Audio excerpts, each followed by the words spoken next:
Good morning, good evening, good afternoon, from wherever you're watching this video from. Welcome back to my channel. I give inspirational talks, motivate people so that we can achieve our dreams. And I also do videos on accounting so that people that have small businesses can have some kind of guidance on how to manage their accounts, because you need accounts so that you can know whether your business is actually making profit or loss. You can determine the actual performance of your business. So in our last class, I talked about the users of financial statements, the government officials for tax purposes, owners of business to determine performance of their business, and a whole lot more. So if you've not watched that video, please check that previous video. Today we're talking about types, and the books of accounts. Books of accounts to be precise. Now these are the books where you record your transaction. Remember I said you must keep accurate record of your transaction. That is what will guide you in saying, am I really making profit or not? If you don't have a record of this transaction, you cannot categorically say you're making profit or loss. So that is why you must keep accounts, you must keep record of all your transactions. Now, the first books where you record your transaction accurately is your primary books of accounts. And another name for it is called prime books of accounts. Prime books of accounts. This is where you record your transaction the very first time. It's also known as books of original entry. Okay? So you record the transaction from your source document. When you make a sales, for instance, at the point of having received the cash, in fact, before you receive cash from the customer, you'd have a receipt whereby you write the transaction, the quantity that was purchased, the amount that was purchased. If there was a discount, you include it in that sales, in that receipt, and every other thing pertaining to that transaction, you write it there for record purposes. You cannot have everything in your head. And that is why you need to write things down so that you don't forget them. You can track them in future. If perhaps the person that purchased the goods from you did not pay you in full, you will say, okay, the person paid 50%. There is a future payment of 50% you're expecting from that person. So you need to record your transaction so that you can keep record of everything that is going on. So you write a receipt and issue that receipt to your customer. Now, when you want to transfer information from that paper, from that receipt, into your books of accounts, you're going to write it in your sales, because that was the sales transaction that led right to you giving your customer a receipt. Now, if the customer paid via cash, that transaction will be recorded in the cash book. If that transaction was done on credit, that transaction recorded in your sales day book.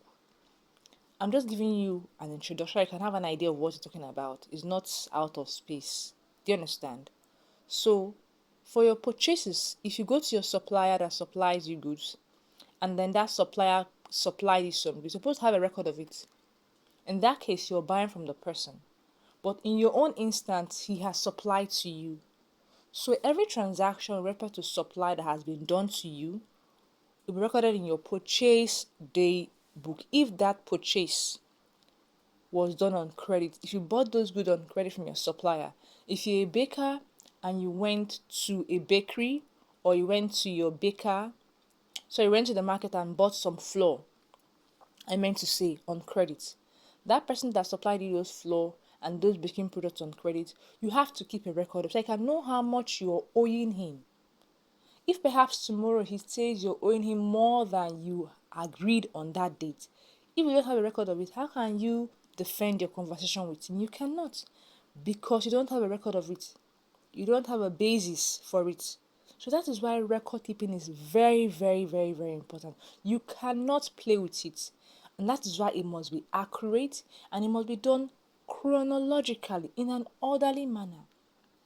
If you say your customer purchased goods from you on the 1st of January, you write in your sales day book, 1st January, name of customer, for instance, Tunji, amount Quantity of goods purchased, maybe 5 bags of cement, for instance, or let's take to bakery 5 loaves of bread. How much?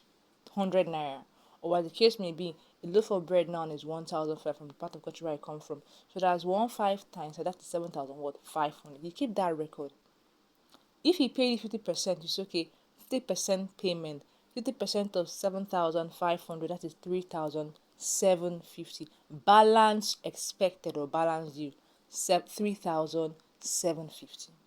If you don't have that record, and perhaps Tunji comes tomorrow and start arguing with you, say, Oga, I owe you 1,000 naira. You will say, Tunji, no. I issued you a receipt. Get that receipt.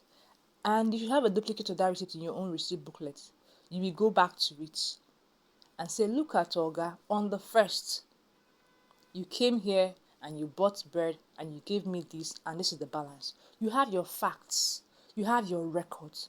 But if you don't have it and you're saying from your head, it'd be like, say, I think, then you have a loss of 2,750 if Tunji is able to convince you. So you can see why record keeping is very, very accurate. Most small business owners don't keep records at all. Even they do it in a very nonchalant attitude. Why? They don't know the importance. They don't know the value. They don't know they are losing money here and there, bit by bit. And that is why accurate record keeping is very important. So back to what I was saying. These are the transactions you record your books in. So these are the books you record the transaction in. And let me just clarify properly. I was trying to give introduction. So we have your specialized journals, which is where you record your daily most frequent transactions. And then you have your general journal, where you record transactions that are not so frequent, things that don't happen all the time. Now, the transaction that will happen most frequently will be things like sales, purchases. If people come to buy from you, definitely people will come to buy from you. So you're going to have your sales day book. That is one of the journals you're going to keep. Your purchase day book. You have your return inward journal. In the case where customer return goods back to you, for whatever reason, a customer doesn't like the goods you gave him, and maybe he didn't look at it properly, or he didn't meet his standard, and you as a seller did not confirm by asking him or her, did this good meet your standard? You should ask that question, because it's not advisable to keep receiving goods, because that is money you should have earned. Are we together? So in the case where you didn't do that and the customer has to return that product, you have a book you're going to record that transaction. It's called return inward book. Now return outward are goods you on your own part did not confirm met your needs at the point of purchase from your supplier.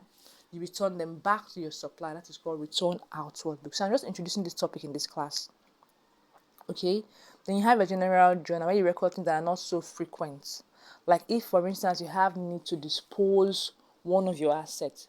Let's say you have a laptop and that laptop is no longer functioning to its optimal capacity and you decide to sell it.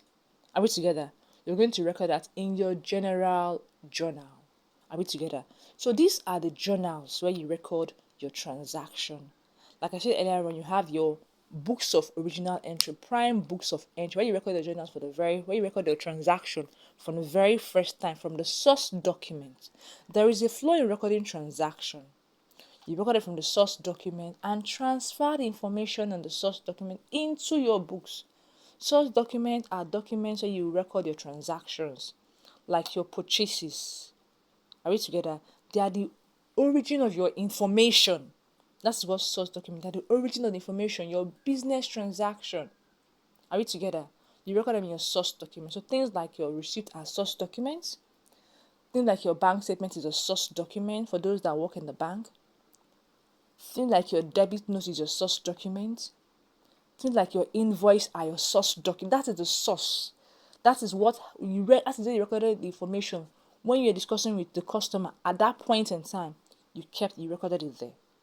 Now, this information will not be here forever. They will be there forever, yes, because most times you either issue them out, and then you now have to write with the duplicate that you have in your source document. And those duplicates, sometimes they faint out. They don't stay too long.